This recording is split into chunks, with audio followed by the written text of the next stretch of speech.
वंदे मातरम साथियों, आप सभी का स्वागत है study and grow YouTube channel पर। और इस वीडियो में हम इंडस वैली सिविलाइजेशन के बारे में समझेंगे, जो भारतीय इतिहास का एक महत्वपूर्ण टॉपिक है।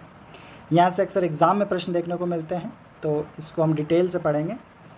इसका टाइम पीरियड की बात की जाए तो 2500 ईसा पूर्व से 1750 ईसा पूर्व का जो समय रहा वो सिंधु घाटी सभ्यता का माना जाता है। और इस सभ्यता का जो विकास हुआ, तो उस समय जब इसका उत्खनन किया गया तो उस समय भारत पर अंग्रेज़ों का शासन था। उस समय उत्खनन हुआ, तो जब पार्टीशन हुआ उसके बाद कुछ साइट्स जो है वो पाकिस्तान में चली गई। तो इस तरह ये सभ्यता 3 देशों में फैली हुई है, एक तो भारत में, दूसरा पाकिस्तान और तीसरा है अफ़गानिस्तान। तो 3 देशों में इसका विस्तार मिलता है। काफ़ी बड़ा विस्तार है इसका। जैसे मेसोपोटामिया, चीन या मिस्र की सभ्यता की हम बात करें तो ये भी काफ़ी विस्तृत सभ्यता है। लगभग 15 लाख वर्ग किलोमीटर में ये क्षेत्र फैला हुआ है। और इसकी विशिष्ट बात यह है कि जो आजकल हम नगर देखते हैं, काफ़ी सिटीज़ देखते हैं, तो उस समय ये नगरीय सभ्यता हुआ करती थी। एक विशिष्ट प्रकार की जल निकासी या फिर सड़कें जो थी, और यहाँ के जो मकान देखने को मिलते हैं, तो विशिष्ट नगर नियोजन इस सभ्यता में देखने को मिला। साथ में जो जल प्रणाली थी, ढकी हुई नालियों के प्रमाण यहाँ से मिलते हैं। साथ में ईंटों के बने मकान यहाँ से मिलते हैं। और उस समय जो व्यापारिक पद्धति हुआ करती थी कि एक जगह से दूसरी जगह सामान जाता था तो मोहर लगाई जाती थी, तो काफ़ी सारी अलंकृत मोहरें भी यहाँ से प्राप्त होती है। तो डिटेल से बात करते हैं इस सभ्यता के बारे में। सबसे पहले इसकी पृष्ठभूमि से हम चालू करते हैं कि ये किस प्रकार अस्तित्व में आई।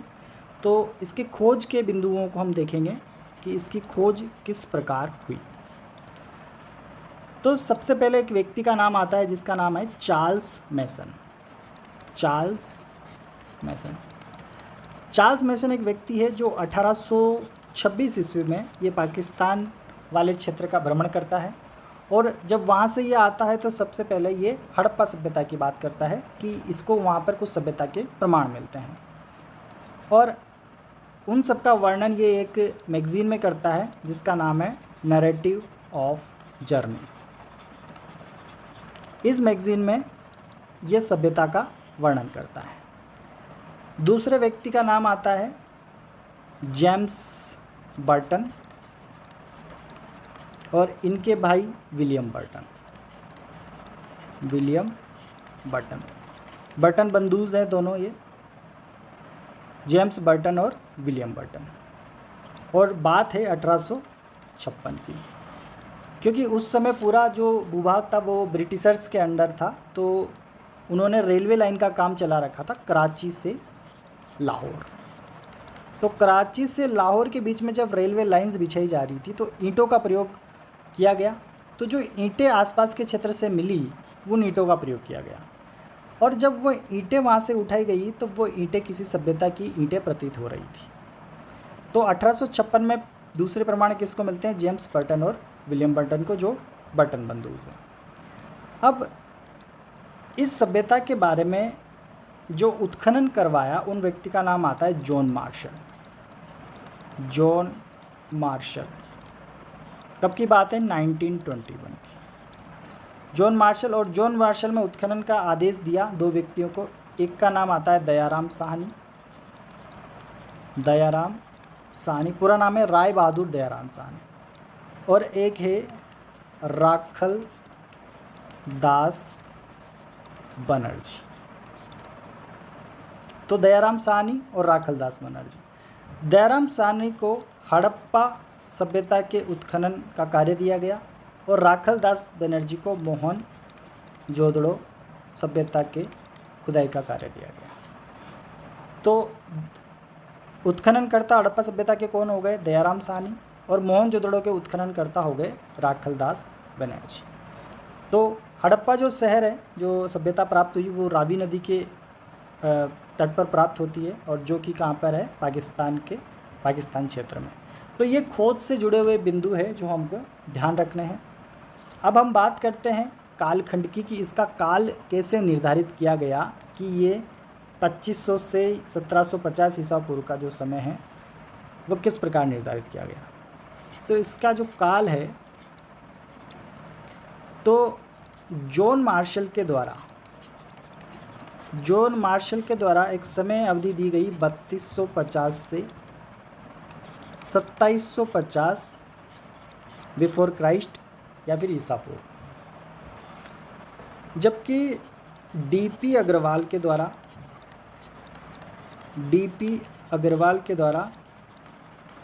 2300 से 1750 बिफोर क्राइस्ट का समय निर्धारित किया गया। अब ये जो डीपी अग्रवाल के द्वारा जो समय निर्धारित किया गया, ये कार्बन डेटिंग पद्धति, कार्बन 14 पद्धति के अनुसार था। कार्बन 14 पद्धति क्या है कि किसी भी जीवाश्म की अगर आयु पता करनी हो तो उसकी एक टेक्निक है कार्बन 14 या फिर C14। C का मतलब कार्बन और 14 डेटिंग पद्धति। हालांकि और भी पद्धतियां हैं, जैसे पोटेशियम आर्गन पद्धति है और थर्मोल्यूमिनेसिस पद्धति है, पर कार्बन 14 पद्धति जो जीवाश्म है जो कभी जीवित हुआ करते थे, जीवित अवशेष, उनका पता करने के लिए की जाती है।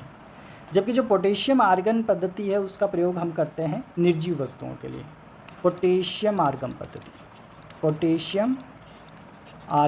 पद्धति, ये कुछ पद्धतियाँ हैं जिनसे किसी वस्तु की उम्र पता करनी हो तो उससे किया जाता है। और थर्मोल्यूमिनेसिस जो पद्धति है, एक पद्धति और है थर्मोल्यूमिनेसिस, तो इसका प्रयोग मृत भांडों की उम्र पता करने के लिए किया जाता है। जो मिट्टी के बने हुए घड़े होते हैं, क्योंकि जो सभ्यता से हमें बहुत सारी चीज़ें मिली, मरण मूर्तियाँ मिली, तो थर्मोल्यूमिनेसिस पद्धति का प्रयोग उनमें किया गया। तो कार्बन 14 डेटिंग पद्धति से पता चला कि 2300 से 1750 ईसा पूर्व के ये साक्ष्य हैं, जो कि सबके द्वारा माने गया मत रहा डीपी अग्रवाल का, और ये काल दिया गया सिंधु घाटी सभ्यता को।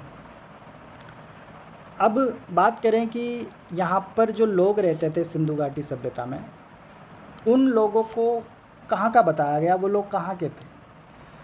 तो रहने वाले जो लोग थे, यहाँ पर रहने वाले जो लोग थे, उनको कुछ लोगों ने बोला कि ये आर्य थे। तो इसके पक्ष में थे डॉक्टर लक्ष्मण स्वरूप और रामचंद्र जी, दो विद्वान हैं, डॉक्टर लक्ष्मण स्वरूप और रामचंद्र। इन्होंने किस मत का समर्थन किया कि यहाँ पर सिंधु घाटी सभ्यता के आसपास के क्षेत्र में रहने वाले लोग क्या है, आर्य थे। एक व्यक्ति है गार्डन चाइल्ड। तो गार्डन चाइल्ड ने बताया कि ये लोग सुमेरियन थे। सुमेरियन कौन हुआ करते थे कि जैसे हम बात करें कि यहाँ पर सिंधु घाटी सभ्यता है, थोड़ा हम पश्चिम में जाए तो यहाँ पर मेसोपोटामिया की सभ्यता, और मेसोपोटामिया की सभ्यता के केंद्र में एक सभ्यता और हुई सुमेरियन सभ्यता। और नीचे हम जाते हैं थोड़ा सा तो यहाँ पर मिस्र की सभ्यता आती है। तो जो सुमेरियन लोग यहाँ पे रहते थे, वही लोग कहाँ पर आकर बस गए, सिंधु घाटी सभ्यता में, ऐसा कहते हैं गार्डन चाइल्ड। तो विदेशी लोगों का जो मत रहता है वो लगभग विदेशी मत रहता है, जबकि जो इंडियन लोग हैं वो कहते थे कि यहाँ पे जो रहने वाले लोग हैं वो किस प्रकार के द्रविड़ लोग हैं, यानी कि भारतीय लोग हैं, द्रविड़ लोग। तो जो राखल दास बनर्जी जिनको मोहनजोदड़ो का उत्खनन का कार्य दिया गया था, उन्होंने बताया कि ये क्या है, द्रविड़ लोग हैं। और सबसे जो मान्य मत है वो यही वाला है कि यहाँ के जो लोग थे सिंधु घाटी के, वो कौन से लोग थे, द्रविड़ लोग। तो आर्य सुमेरियन ना होकर रहने वाले लोग कौन से थे, द्रविड़ लोग। तो इस प्रकार से इस सभ्यता के बारे में बताया कि यहाँ पर किस प्रकार के और यहाँ पर कौन सी जाति के लोग रहते थे। अब बात करते हैं सिंधु घाटी सभ्यता के विस्तार की। तो इसका जो विस्तार है वो हमने बात की कि लगभग 15 लाख वर्ग किलोमीटर में ये फैला हुआ है, 15 लाख वर्ग किलोमीटर। और इसको भारत के नक्शे में हम देखें तो लगभग जो है इसका जो विस्तार है, तो पूर्व में तो इसका विस्तार है लगभग आलमगीरपुर तक। आलमगीरपुर उत्तर प्रदेश, पश्चिमी उत्तर प्रदेश में आलमगीरपुर मेरठ में है, और ये है हिंडन नदी के किनारे। पूछा गया प्रश्न है हिंडन नदी के किनारे। कौन सी नदी? हिंडन नदी। और पश्चिम में जो इसका विस्तार है वो है सुतकांगेडोर, सुतकांगेडोर। और ये है बलूचिस्तान में, बलूचिस्तान प्रांत में है, जिसने अभी रिबेल कर दिया है पाकिस्तान के खिलाफ। पाकिस्तान का ये पर उन्होंने विद्रोह कर दिया है। तो सुतकांगेडोर पश्चिम, और ये कौन सी नदी के किनारे है? दाश्क नदी के किनारे, दाश्क नदी के किनारे। तो पूर्व से पश्चिम का विस्तार इस तरह है। उसके बाद उत्तर में इसका विस्तार है मांडा, जो कि है जम्मू एंड कश्मीर में, और चिनाब नदी के किनारे है, चिनाब नदी के किनारे। और दक्षिण में इसका विस्तार है दाइमाबाद, दाइमाबाद जो कि है महाराष्ट्र में। और महाराष्ट्र में ये परवरा नदी के किनारे, परवरा नदी। तो इस तरह ये उत्तर दक्षिण में इसका विस्तार है। उत्तर में तो मांडा जम्मू कश्मीर, और दक्षिण में दाइमाबाद। तो दाइमाबाद हो गया दक्षिण में, उत्तर में मांडा, आलमगीरपुर पूर्व में, और पश्चिम में सुतकांगेडोर। ये इसका विस्तार है। और इन बिंदुओं को जब हम मिलाएंगे तो एक लगभग त्रिभुजाकार आकृति हमें प्राप्त होती है। तो त्रिभुजाकार क्षेत्र में ये फैला हुआ है। और जो परवरा नदी है ये गोदावरी की सहायक नदी है, गोदावरी की सहायक नदी है, गोदावरी की सहायक नदी। तो लगभग 15 लाख किलोमीटर में इसका विस्तार हमें मिलता है, किसका? सिंधु घाटी सभ्यता का। अब बात करते हैं कि ये सभ्यता का विस्तार हमने देख लिया। अब कौन कौन से महत्वपूर्ण स्थल हमें यहाँ से प्राप्त हुए हैं उनके बारे में हम जानकारी प्राप्त करते हैं। तो जो सबसे पहले उत्खनन हुआ था हड़प्पा का, उसी से हम चालू करते हैं। तो हड़प्पा सभ्यता,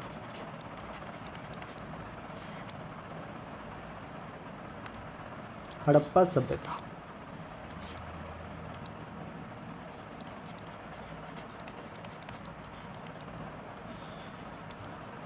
तो हड़प्पा सभ्यता जिसका जो उत्खनन करता है उन व्यक्ति का नाम हमने ऑलरेडी देख लिया है। तो दयाराम साहनी को यहाँ के उत्खनन का कार्य दिया गया था। तो दयाराम साहनी कौन है? उत्खनन करता है, उत्खनन करता।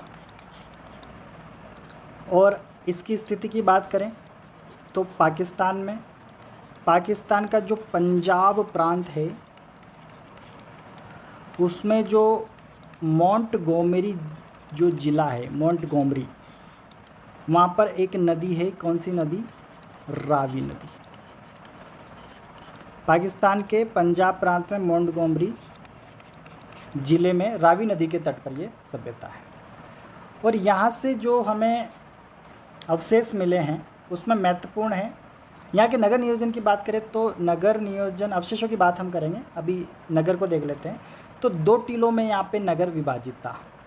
एक तो था पूर्वी टीला जिसे बोलते हैं नगर टीला, और एक था पश्चिमी टीला जिसे हम बोलते हैं दुर्ग टीला। ठीक है। अब पीछे वाला टीला ऊंचा था, पश्चिमी टीला ऊंचा था जिसे हम दुर्ग टीला कहते हैं, दुर्ग टीला।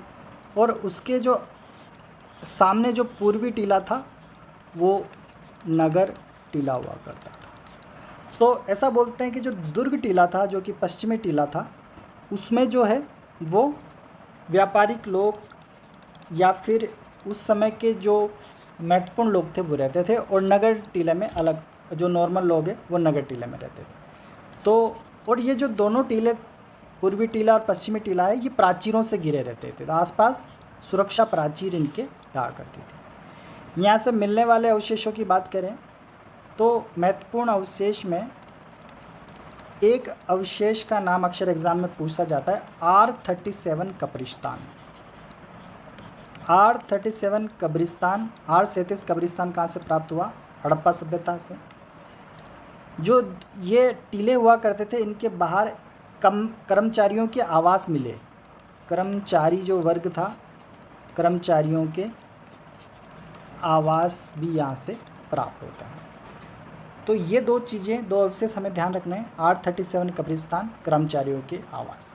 बाकी तो जो यहाँ पे नगरीय व्यवस्था थी, तो नालियाँ की व्यवस्था यहाँ पर थी, और जो सड़कें थी वो 90 डिग्री पे काटती थी। साथ में पक्की ईंटों का प्रयोग यहाँ पे हुआ था, जो मकान बनाने में पक्की ईंटें होती है उनका प्रयोग यहाँ पे हुआ था। तो बाकी सब चीज़ें तो सिमिलर है, सिंधु घाटी सभ्यता के सब जगह ये मिली है पक्की ईंटें वगैरह।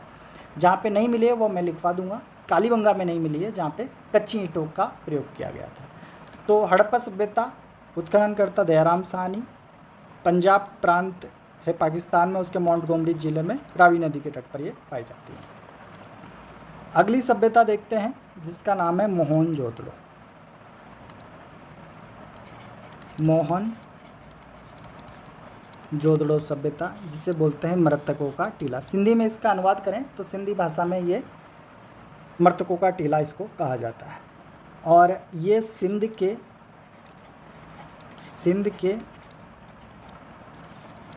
लकराना ज़िले में स्थित है, और सिंधु नदी के किनारे ये स्थित है। सिंधु नदी के किनारे ये स्थित है। यहाँ से मिली अवशेषों की बात करें, अवशेषों की हम बात करें तो वही पक्की ईंटों का प्रयोग यहाँ पे हुआ है। साथ में एक दो चीज़ें हमें यहाँ ध्यान रखनी है। एक तो विशाल स्नानागार यहाँ पे मिला है, और एक है विशाल अन्नागार। तो नहाने का एक विशालतम कुंड यहाँ पर मिला हुआ है। अब ये कुंड इस तरह का है कि इसके इधर भी सीढ़ियाँ हैं, इधर भी सीढ़ियाँ हैं, इधर भी सीढ़ियाँ हैं, और इधर भी सीढ़ियाँ हैं। तो या तो ये हो सकता है कि सब लोग, मतलब जो बाहर नहाने के इच्छुक लोग हैं वो लोग इसमें आके नहाते थे, या फिर ये हो सकता है कि ये जो कुंड है इसमें कुछ पूजा पाठ वगैरह की कुछ चीज़ें की जाती होगी। तो विशाल स्नानागार यहाँ पर प्राप्त हुआ है, और विशाल अन्नागार भी यहाँ से प्राप्त हुआ है। यहाँ से सर्वाधिक मोहरें प्राप्त हुई है। सर्वाधिक मोहरें कहाँ से प्राप्त हुई है? मोहनजोदड़ो से। कांसे से बनी नर्तकी की मूर्ति, कांसे से बनी नर्तकी की मूर्ति यहाँ से प्राप्त हुई है। मुद्रा पर अंकित पशुपति नाथ की मूर्ति यहाँ पे मिली है। मुद्रा पर अंकन है कौन सी, किसकी मूर्ति का? पशुपतिनाथ, जिसको हम बोलते हैं शिव भगवान। ठीक है। और कुम्हारों के 6 भट्टे यहाँ से मिले हैं। कुंभकार जो होते हैं, कुंभकारों के 6 भट्टे यहाँ से क्रमशः प्राप्त हुए हैं।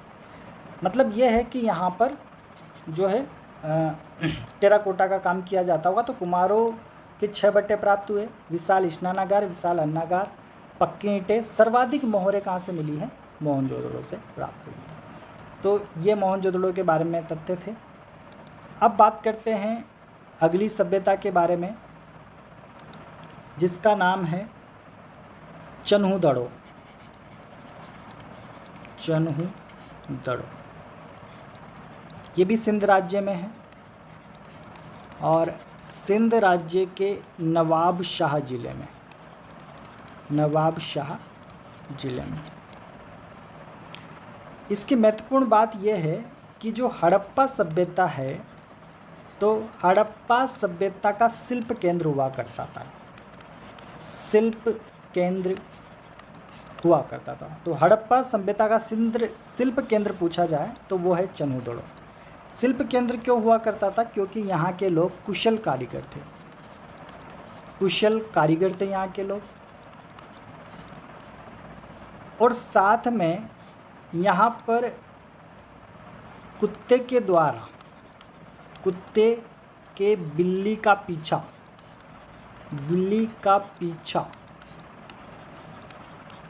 करने वाले पदचिन्ह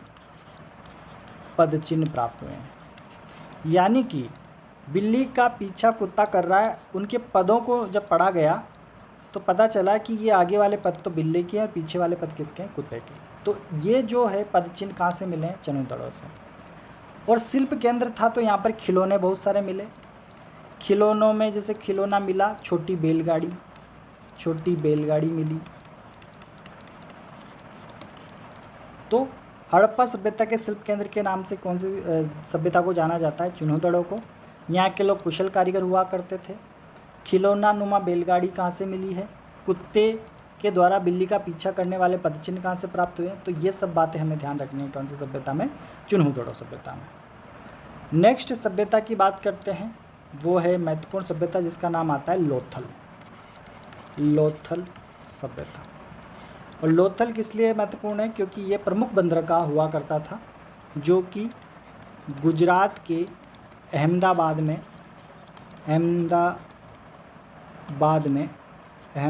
में भोगवा नदी के तट पर, भोगवा नदी के किनारे स्थित है लोथल स्थल। और क्यों महत्वपूर्ण है, क्योंकि ये उस समय का प्रमुख बंदरगाह हुआ करता था। अब कैसे पता चला कि ये प्रमुख बंदरगाह था, क्योंकि यहाँ से डॉकयार्ड मिला है। डॉकयार्ड यानी जहाँ पर जो जहाज है वो खड़े होते हैं, वो जगह यहाँ से प्राप्त हुई है। उसके बाद यहाँ से और क्या साक्ष्य प्राप्त हुए उनकी बात करें तो यहाँ पे घोड़े की मरण मूर्ति प्राप्त हुई है। यहाँ से 3 युगल समाधियाँ मतलब स्त्री के साथ पुरुष दोनों की समाधियाँ, दोनों की अस्थियाँ एक साथ मिली है। तो 3 युगल समाधियाँ यहाँ से प्राप्त हुई है। यहाँ से धान व बाजरा के साक्ष्य प्राप्त हुए हैं। और साथ में जैसा कि हमने बात करी थी हड़प्पा सभ्यता में कि नगर टीला और दुर्ग टीला हुआ करता था, उसको वहाँ पर अलग अलग रक्षा प्राचीरों से ढका गया था। यहाँ पर दुर्ग और जो नगर था इनको एक ही रक्षा प्राचीर से ढका गया था, एक ही रक्षा प्राचीर थी जिनसे इन दोनों की बाउंड्री की गई थी। एक ही रक्षा प्राचीर कहाँ पे, लोथल में, जो कि प्रमुख बंदरगाह हुआ करता था। स्थिति कहाँ है, गुजरात में। तो इसलिए ये महत्वपूर्ण है कौन सी, लोथल जगह, क्योंकि प्रमुख बंदरगाह है। अगली सभ्यता की बात करें तो उसका नाम आता है कालीबंगा सभ्यता। कालीबंगा, क्योंकि यहाँ से काफ़ी मात्रा में कांच की चूड़ियाँ प्राप्त हुई है, तो चूड़ियों को बैंगल्स बोलते हैं, इसलिए इसका नाम काले रंग की चूड़ियों की जगह कालीबंगा ही इसका नाम पड़ गया। ये सभ्यता हनुमानगढ़ में है। हनुमानगढ़ राजस्थान में एक जिला है, वहाँ पर है। और इसको सेंधव सभ्यता की तीसरी राजधानी कहा जाता है। सेंधव सभ्यता की 3rd राजधानी किसे कहा जाता है, कालीबंगा को कहा जाता है। यहाँ से क्या क्या चीज़ें मिली है, यहाँ से जो हल के द्वारा जोता गया जो खेत है, जुता हुआ खेत के साक्ष्य यहाँ से मिले हैं। जुता हुआ खेत के साक्ष्य कहाँ से मिले हैं, कालीबंगा से। अग्नि वेदिकाएँ या फिर अग्निकुंड यहाँ से मिले हैं। यहाँ से शल्य जो चिकित्सा है, जो शल्य क्रिया होती है, खोपड़ी यहाँ से मिली है जिसमें बहुत सारे छेद थे। तो ऐसा माना गया है कि उस समय शल्य चिकित्सा लोग जानते थे, तो शल्य क्रिया के प्रमाण यहाँ से मिले हैं। भूकंप के प्राचीनतम प्रमाण यहाँ से मिले हैं। भूकंप, क्योंकि जो दीवारें थी मकानों की उनमें क्रैक्स थे, और जो पता किया गया तो ये क्रैक किसके द्वारा, भूकंप के द्वारा। तो भूकंप के प्राचीनतम प्रमाण यहाँ से मिले हैं। और निर्माण में कच्ची ईंटों का प्रयोग किया गया। निर्माण में किस प्रकार की ईंटें, कच्ची ईंटें, जैसे कि हड़प्पा मोहनजोदड़ो जैसी साइटों पर पक्की ईंटों का प्रयोग था, पर निर्माण में कच्ची ईंटों का प्रयोग यहाँ पर किया गया था। और साथ में जो ईंटें थी वो अलंकृत ईंटें थी, ईंटों पर कुछ मांडने बना के उनका प्रयोग किया गया था। साथ में बेलनाकार मोहर, बेलन के आकार की बेलनाकार मोहरें भी यहाँ से प्राप्त हुई। कहाँ से, कालीबंगा सभ्यता से। और लगभग हर घर में कुआं, लगभग हर घर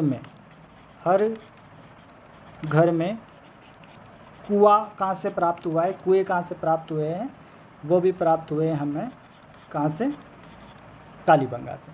तो इतनी सारी महत्वपूर्ण चीज़ें प्राप्त हुई है कालीबंगा से, इसलिए इसको सिंधु सभ्यता की तीसरी राजधानी भी कहा जाता है। तो ये एक सभ्यता हमने और देखी, कालीबंगा।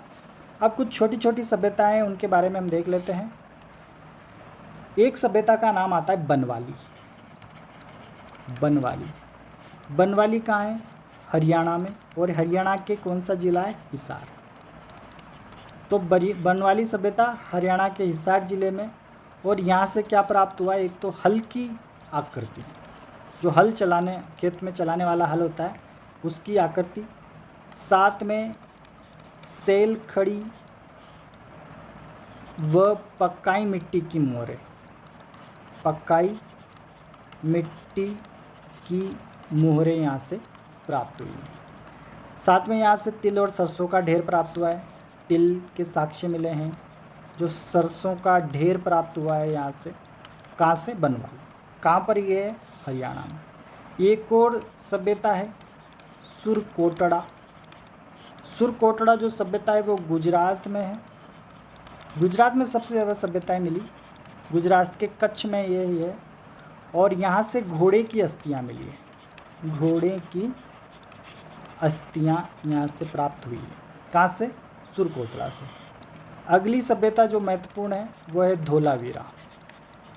यहाँ पर मैं वही साक्ष्य लिखवा रहा हूँ जो एग्ज़ाम में अक्सर पूछे जाते हैं, क्योंकि बाकी सारी साक्ष्य सब में मिले हैं। धोलावीरा ये भी कहाँ है? गुजरात में है, और गुजरात के कच्छ ज़िले में ये है। और जहाँ हम बात कर रहे थे कि दो प्रकार के नगर मिलते हैं, एक तो दुर्ग टीला और एक नगर टीला, पर ये धोलावीरा जो है, यहाँ पर जो नगर है वो 3 भागों में विभाजित था। ये इसलिए महत्वपूर्ण है, 3 भागों में विभाजित। तो नगर 3 भागों में विभाजित था। इसमें से जो 2 भाग है वो आयताकार प्राचीरों द्वारा घिरे हुए थे। 3 में से 2 भाग तो आयताकार प्राचीरों में घिरे हुए थे और एक भाग खुला हुआ था। तो 3 नगरों में विभाजित था धोलावीरा सभ्यता का जो नगर था। और यहाँ पर सुंदर जल प्रणाली देखने को मिलती है।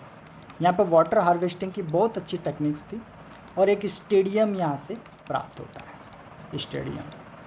तो धोलावीरा गुजरात के कच्छ में 3 भागों में विभाजित यहाँ से नगर मिलता है, और 2 जो भाग है वो आयताकार प्राचीर से घिरे थे, आयताकार प्राचीर। और सुंदर जल प्रणाली यहाँ से प्राप्त होती है, कहाँ से? धोलावीरा से। तो ये कुछ महत्वपूर्ण सभ्यताएं थी जिनकी हमने बात करी इस वीडियो में। अब एक और सभ्यता का नाम हमें ध्यान रखना है, मुंडी गाक। ये अफ़गानिस्तान में है, अफ़गानिस्तान में है मुंडी गाक। तो मुंडी गाक सभ्यता कहाँ है? अफ़गानिस्तान में। तो इस तरह से ये सभ्यताओं का जो टॉपिक था ये लगभग हमारा ख़त्म होता है। अब एक छोटा सा बिंदु और ध्यान रखना है कि इस जब इतनी अच्छी सभ्यता थी तो इसका पतन कैसे हुआ? तो इसके पतन के लिए बहुत सारे लोगों के अलग अलग मत हैं। कुछ लोग कहते हैं कि यहाँ पर बाढ़ आ गई तो सारे जो लोग हैं और जो यहाँ की व्यवस्था थी वो समाप्त हो गई। कुछ लोग बोलते हैं कि कुछ महामारी या फिर भूकंप यहाँ पर आ गया। कुछ लोग बोलते हैं कि नदियों ने अपना जल परिवर्तित कर लिया, नदियों के जल परिवर्तन से यहाँ पर सूखा पड़ गया या फिर अकाल पड़ गया। तो ये कुछ तर्क दिए जाते हैं किसके पतन के संदर्भ में? सिंधु घाटी सभ्यता के पतन के संदर्भ में। हालांकि किसी मत का इतना वो नहीं है, सारे मत एक दूसरे से भिन्न हैं। जैसे बाढ़ आना या फिर नदियाँ अपना जल परिवर्तन कर लेती है तो वहाँ पर सूखा पड़ जाना या फिर भूकंप आना, तो ये सारे यहाँ पर जो है मत हमें प्राप्त होते हैं। तो इस तरह से ये टॉपिक हमारा ख़त्म होता है। अगली वीडियो में हम बात करेंगे और भी आगे की सभ्यता जो कि है हमारी वैदिक सभ्यता या फिर वैदिक एज। तो धन्यवाद साथियों।